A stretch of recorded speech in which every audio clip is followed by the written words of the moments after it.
Welcome back. Before the break, we spoke about how autos has come out of a long, degrowth cycle. Ridham of Morgan Stanley is with us, sitting here. Ridham, what do you feel? You think that this is the time to buy? Yeah, I agree, actually. I think we've been in a 10-year down cycle, actually, not just 5.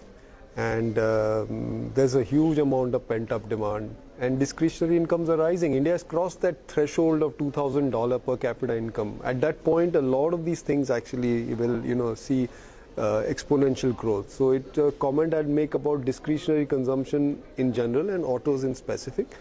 Only thing you have to be careful about the electric vehicle disruption. So in the auto parts industry, you can buy a lot of companies that will not be touched like tires by electric vehicle disruption, because you need tires whether it's electric or non-electric.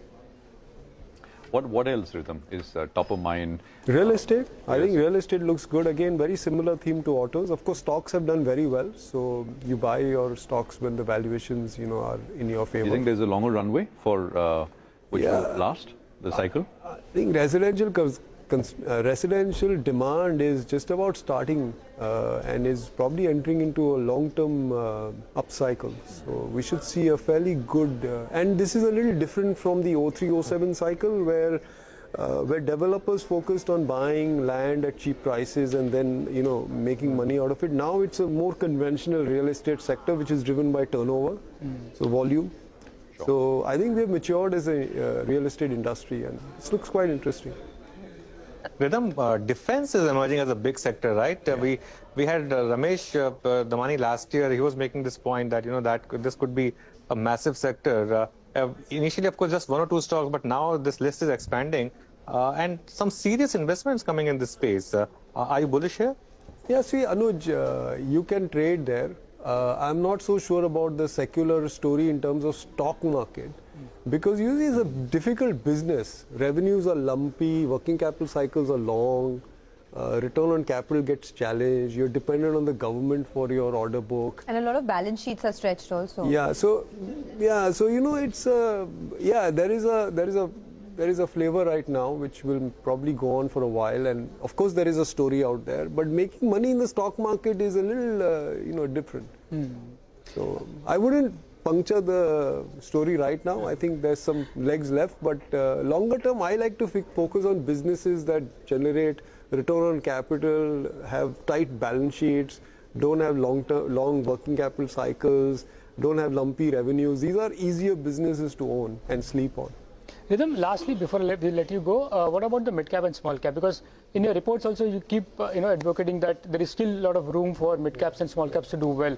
And there is a larger audience in CNBC who tracks mid-caps and small-caps. So Nimish, when the profit cycle is on its ascent, it will favor mid-caps and small-caps. Those companies will obviously, now see the share of profits were at the share of large company profits were elevated 2 years ago. Now that has corrected a fair bit. But I think mid-caps and small-caps will still grow faster. Is that what we saw in 2003, 2008? The mid-cap, small-cap party had a huge outperformance over absolutely. We saw that, and it is but natural, right? It's much easier to grow if you're a small company than if you're a large company. Also, the other thing is that in the last 10 years, when India was in a growth slowdown, large companies gained a lot of share because they didn't have balance sheet stress. A lot of small companies lost share because they had balance sheet stress. They had to deal with the GST transition. A lot of that is now in the bag. Okay, so we're wrapping up with the show. One word answer. Diwali is not too far away. So 19,000 on the Nifty or 17,000? Sonia, how does it matter what the index does? Stay put there, be a long-term investor. Equity is only for long-term investing, and the result will be good. I keep telling my folk, everybody is going to die, but dying poor is a sin. Die rich. I mean, I like this version of it. There's a bit of a philosopher in him, right? I mean, I like it. It's morbid philosophy. Not morbid. I mean, Ridham, the problem in Ridham in India long term is 3 days. No, that's not true. And sorry, I may be extending this show for a while, but somebody was challenging me about domestic flows, saying that this balloon will get punctured. And I said, listen, India has 150 years of equity investing culture. And those who don't have memory, in 1992, just before the Harshad Mehta, bull market ended, 25% of household savings were going into equities. Wow. Just to give you the context in today's terms, $700 billion is household saving. 25% of that is almost $200 billion. We are nowhere there. We're still scratching the surface. So, I told you Ridham was in a good mood today, right? Yes. Okay, on that very optimistic note, Ridham, thanks a lot for joining in. And you folks have a great weekend. Thanks for watching Editors Roundtable.